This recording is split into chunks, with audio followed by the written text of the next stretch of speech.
Hey, what's up, guys? Today we're going to be talking about the last voyage of the Demeter.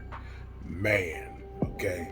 Now, directed by Andre Overdahl, okay, starring Corey Hawkins, Aisling Franciosi, Ian Cunningham, and David Dost Motion, okay. Now it basically follows this ship. It's a doomed ship keeping that's holding Dracula, and it's part of Bram Stoker's story. They're following the captain's log, and I enjoyed it. I thought this was a genuinely very good creature horror. I thought it was great. I love the bat wings. I love the snarl and everything about this creature. I thought the vibe and the effects was awesome.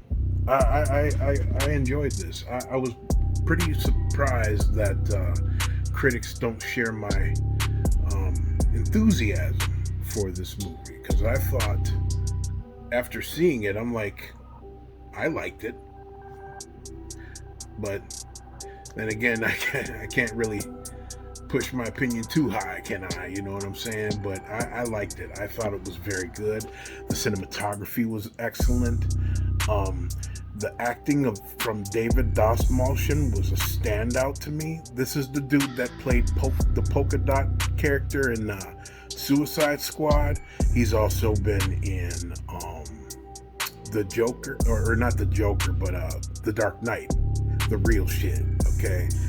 And he was playing one of Joker's goons in that. And I thought this was his greatest performance I have seen, and I got to give it to him, because I felt that I believed him in this movie. It felt 100. It felt like he had that character down, and I also I just love the way that this movie captured the level of horror it wanted to implement to its audience, using creature horror, and it felt like I was watching Nosferatu a little bit, and it just had that frequency to it. I mean, can you imagine? Like that's the very concept of them being at sail and at sea for about a damn month just to get to London from Transylvania with a vampire on board is just wow.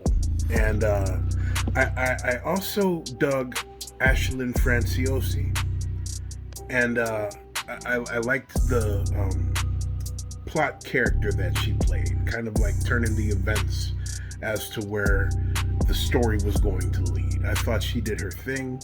I've liked her in some other things as well. I think I saw her in although she had a brief appearance in it, but she was in Game of Thrones, and she played a Stark, I believe. So it's interesting seeing Liam Cunningham and her in this movie, because they both roughly I guess we're in the same series together. So we're seeing some alumni from Game of Thrones in here, and I love that. I love Ian Cunningham. He played Captain Elliot from the Captain's Log. I thought he was awesome in this. I loved the performances.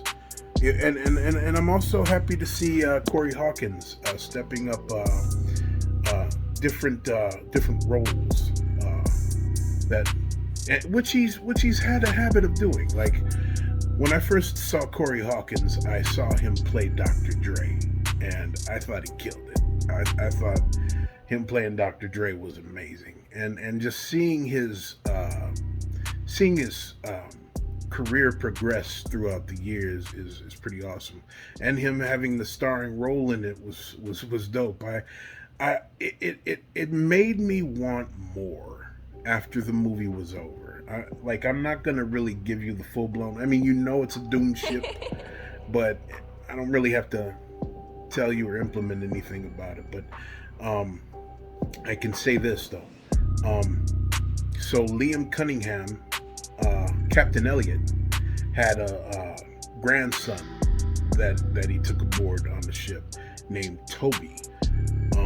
And I liked the dynamic of the grandfather, doting his grandson, his legacy, and them going through this ordeal, and to where it ultimately led, which in a lot of horror movies, sometimes they try and keep things safe. And what I mean by safe is just like, oh, let's save everybody. Let's save everybody. I don't want nobody dead. And it's like, we need expendables in a horror movie in order for it to resonate and work, because it's like nobody's safe. Nobody. And I'm also going to dig into this, man, this part of it, okay? The sequences of it felt like a real ship, man. Real crew.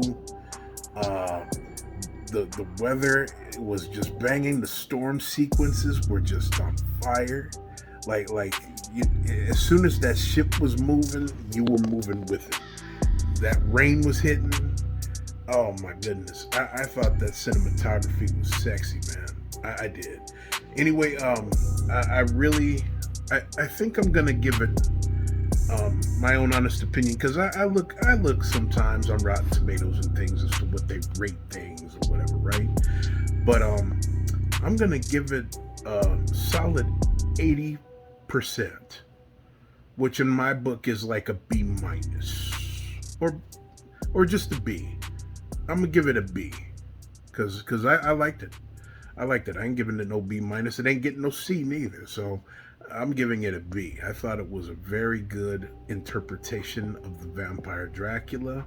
I love the wings. I love everything about that creature. It's fun that we get to see creature designs and certain things like that where not a lot of CGI is involved. I mean, there was, don't get me wrong, but like just in the design in and of itself, it seemed like it was on some Jim Henson type of shit, and I appreciate that shit from the 80s. You know what I mean? Like the animatronics. Remember them?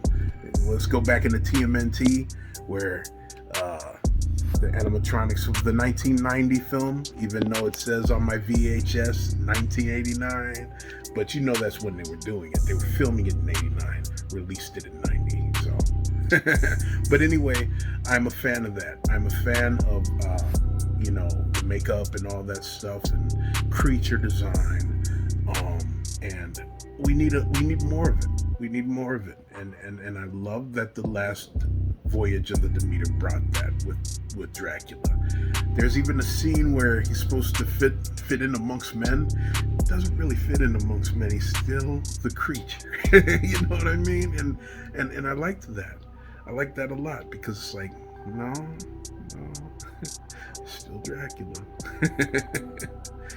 But yeah, anyway, that's my 2 cents on the last Voyage of the Demeter. So make sure to go out and see this movie.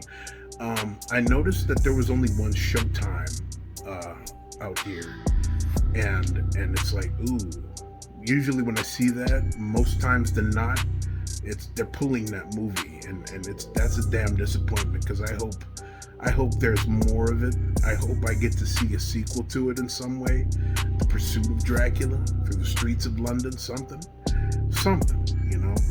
But anyway, that's my 2 cents, like I said before. Like, comment, and subscribe for your boy for more content. And I will catch you folks later. All love.